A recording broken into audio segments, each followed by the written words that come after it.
Au quotidien cette semaine sur LMTV avec les 24 heures camions du 28 au 29 septembre.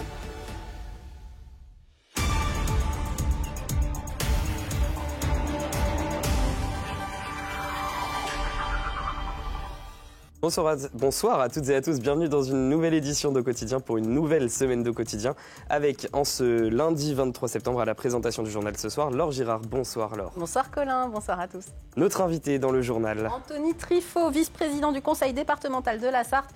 Le département renouvelle son appel à projet à la vie étudiante. On en parle en fin de journal. Et puis dans la suite, nous allons chanter.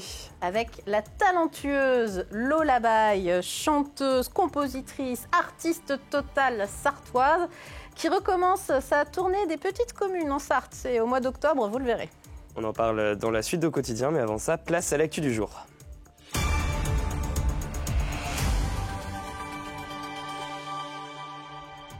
Au sommaire de cette édition du lundi 23 septembre, une manifestation d'agriculteurs un peu particulière. Parce qu'elle répondait à une simple rumeur qui s'avère fausse. Mais les syndicats agricoles montrent qu'il en faudrait peu pour que les grandes manifestations de début d'année ne recommencent. Dans le reste de l'actualité, une manifestation de motards samedi dernier pour rappeler qu'ils sont toujours contre le contrôle technique obligatoire. Et puis rencontre avec les membres d'associations qui défendent une meilleure prise en compte des sourds au sein de la société.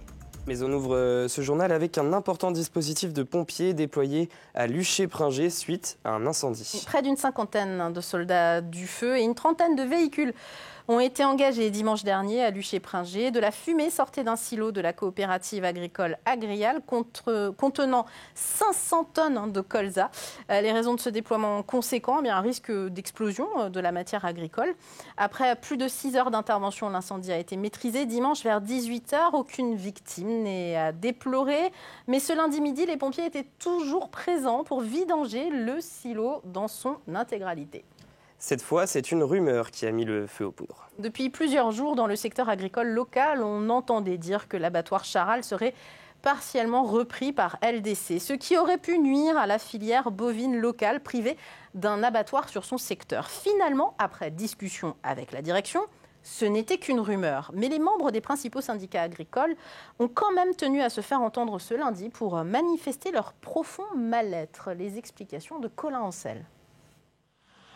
Faire entendre leur colère, les agriculteurs savent le faire. Devant Charal, à Sablé-sur-Sarthe, quelques membres de la FDSEA sont réunis. La crainte ultime, une disparition de cet abattoir. Moins d'abatteurs, moins de transformateurs, c'est moins de producteurs.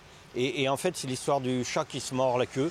C'est qu'à un moment donné, on a un département, une région qui se désertifie au niveau de l'élevage.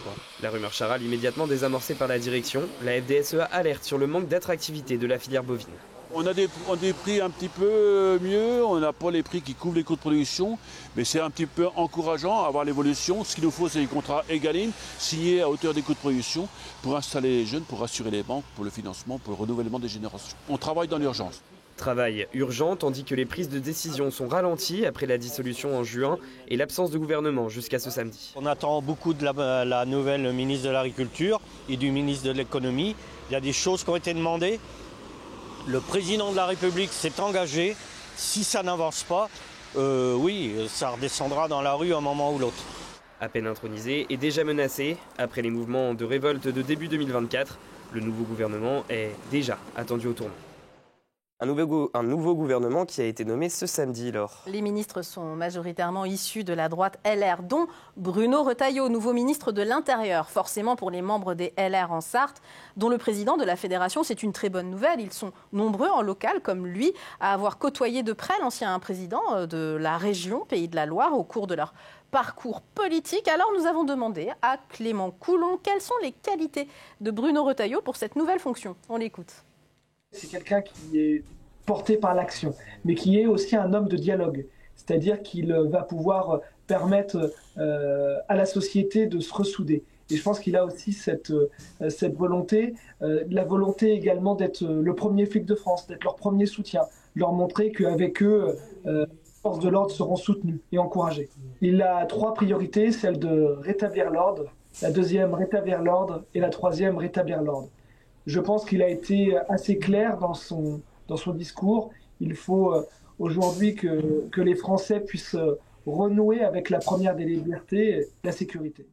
On change de sujet, les motards s'opposent toujours au contrôle technique obligatoire. Plus de 200 motards en colère ont manifesté lors d'une opération escargot samedi après-midi au Mans, comme lors de la dernière manifestation du 13 avril.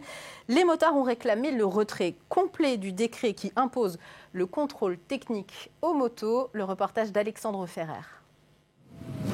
5 mois après la publication du décret, ils ne comptent pas renoncer. Le contrôle technique des motos obligatoire depuis avril 2024 est une aberration pour ces motards. Quand vous passez votre permis moto, dans le permis moto, dans les fiches techniques, il y a justement le contrôle des motos avant de partir. L'état des pneus, les clignotants et tout, c'est dans le code motard.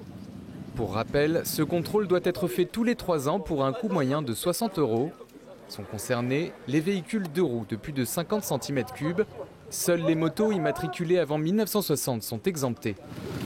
Ce groupe de motards vient de Mayenne pour agrandir le cortège en Sarthe. J'ai toujours pas fait mon contrôle technique. Je me suis fait toujours pas arrêter. J'espère tenir jusqu'à la fin de l'année, puisqu'on a quand même jusqu'au 25 décembre réellement pour faire passer notre contrôle technique. Donc moi je tiens, c'est toujours non. Hier j'ai fait les vérifs de ma moto avant de venir au Mans. Un motard, c'est pas suicidaire. Pour l'heure, 2 recours ont été envoyés au ministère des Transports par la FFMC. Sans le retrait de ce décret, la fédération compte bien renouveler de nouvelles actions. Plus de 200 motards ont défilé au Mans samedi dernier. Des associations sartoises pour les sourds viennent à la rencontre des passants dans les rues du Mans. Oui, on le sait peut-être pas, mais samedi, c'était la journée internationale des sourds. Plusieurs associations, pour l'occasion, ont présenté leur activité Place des Comptes du Maine au Mans. L'objectif, faire évoluer l'inclusion des sourds et malentendants dans la société et sensibiliser les entendants à l'intérêt d'apprendre la langue des signes. Le reportage d'Alexandre Ferrer. Un moment de convivialité partagé à la place des Comptes du Maine. Sourds comme entendants communiquent en langue des signes. L'objectif, c'est de présenter la communauté des sourds au grand public. De montrer que les sourds sont là, qu'ils peuvent franchir de nombreux obstacles et qu'il y a des solutions pour dépasser les situations de handicap partagées entre sourds et entendants. Une dizaine d'associations sartoises se sont réunies pour cette journée mondiale des sourds. Parmi elles, l'association D'un signe à l'autre, composée de 4 interprètes.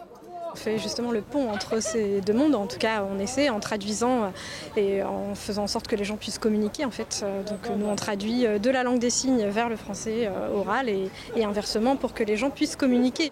Assurer l'intégration de ces personnes en déficience auditive dans la société, c'est le combat que mène l'association des sourds de la Sarthe depuis 50 ans.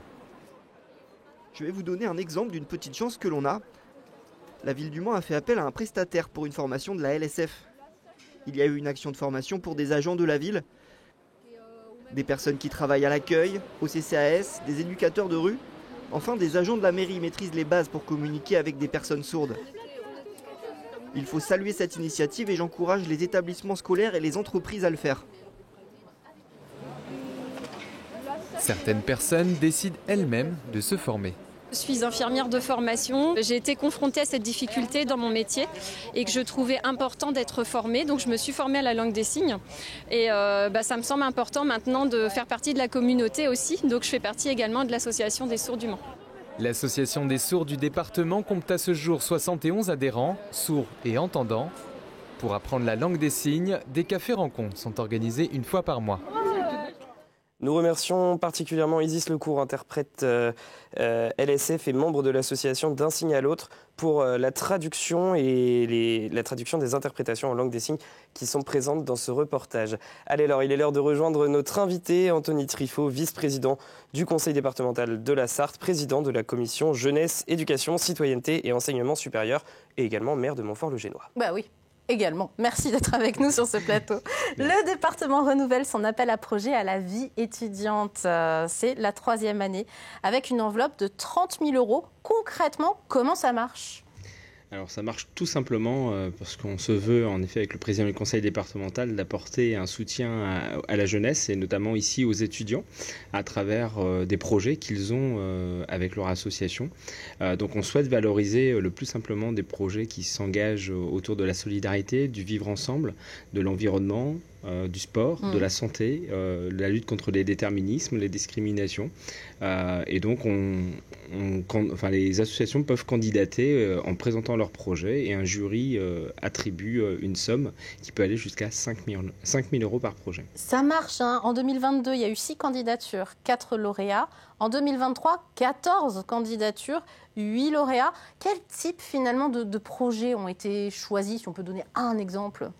Alors, énormément de projets. Celui qui fonctionne, qui a super bien fonctionné l'année dernière, ce sont des projets en lien avec la transition écologique.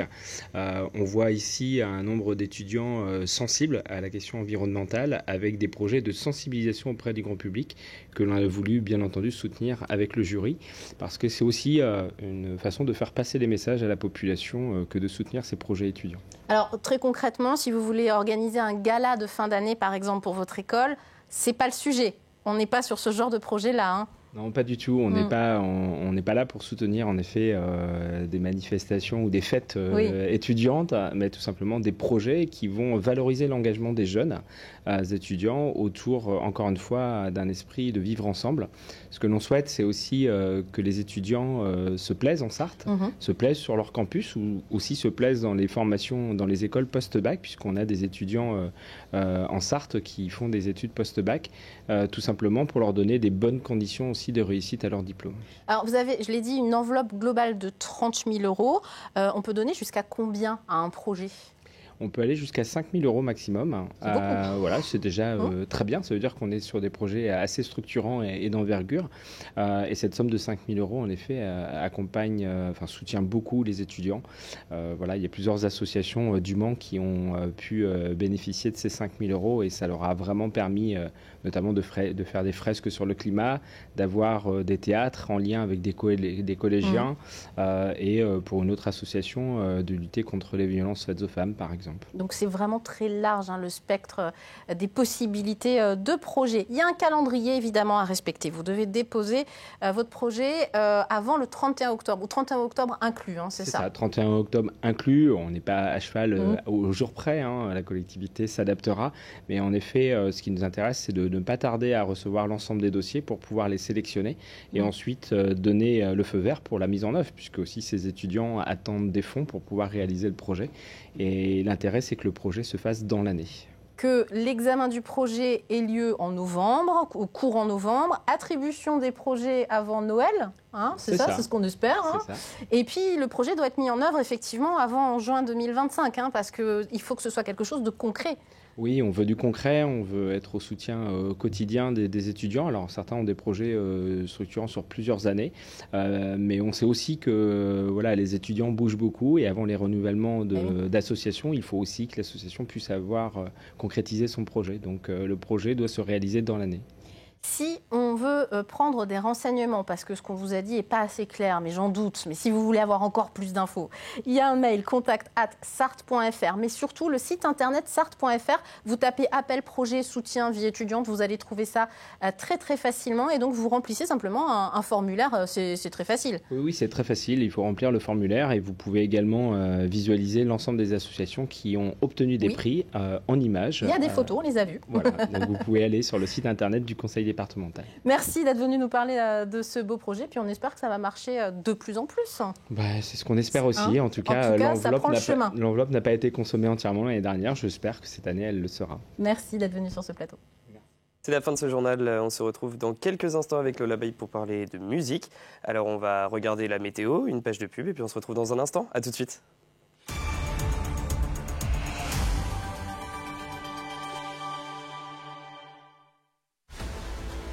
Au quotidien cette semaine sur LMTV avec les 24 heures camions du 28 au 29 septembre.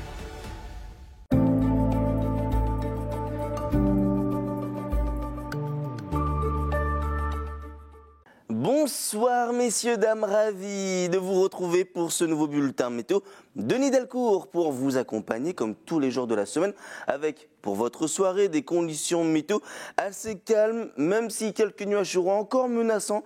On n'est pas à l'abri d'avoir une ou deux petites averses en cette première soirée d'automne. Côté température, celle-ci évolue entre 15 et 16 degrés, avec 15 degrés du côté d'Angers, La Flèche ou encore du côté de Tours, 16 degrés au Mans, idem pour Alençon, Laval ou encore du côté de Vendôme. Pour la journée de mardi, malheureusement, les nuages resteront très nombreux sur l'ensemble du territoire. Côté température, vous le voyez, elles évoluent entre 13 et 14 degrés au petit matin, avec 13 degrés pour Alençon, au Mans ou encore à Mamers. Idem du côté de Blois, comptez 1 degré de plus à Vendôme, pour Tours ou encore du côté de Laval. Pour la suite de votre journée, eh bien mine de rien, on va retrouver une petite amélioration, davantage d'éclaircies, parfois même un soleil un petit peu plus généreux. Les températures qui, elles, évoluent entre 18 et 21 degrés. Comptez 18 degrés pour Alençon, Laval ou encore à Issy-le-Guillaume, 20 degrés au Mans, 22 degrés pour La Ferté-Bernard ou encore pour Saint-Calais. Malheureusement, pour la journée de mercredi, l'arrivée d'une autre perturbation, des nuages un petit peu plus nombreux, très localement encore quelques précipitations, plus ou moins marquées selon les secteurs. Les températures, elles, resteront globalement stationnaires. Et pour la journée de jeudi, un ciel plutôt variable avec encore une fois un petit risque d'averse, mais on affinera tout ça lors d'un prochain bulletin météo. En attendant, je vous souhaite, messieurs, dames, de passer une très bonne soirée.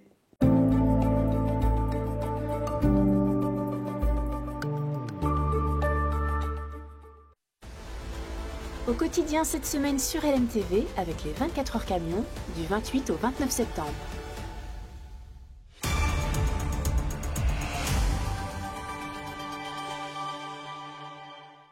Eh bien, de retour dans la suite d'Au quotidien, Laure est déjà dans l'ambiance avec notre invité. On la rejoint dans un instant, mais avant ça, on va faire un point sur la qualité de l'air dans notre département. Et en ce moment, eh bien, vous l'avez peut-être vu et senti, il y a beaucoup d'averses avec des précipitations. En ce début de semaine, les conditions atmosphériques sont donc favorables à la dispersion des polluants. La qualité de l'air reste donc moyenne dans l'ensemble du département. Comme d'habitude, vous n'avez rien à dire, Colin Ancel. J'essaye de faire aussi bien que vous. Je plaisante, évidemment. On est bien avec Lola Baye, chanteuse, compositrice, artiste totale. C'est comme ça que je vous ai présenté au début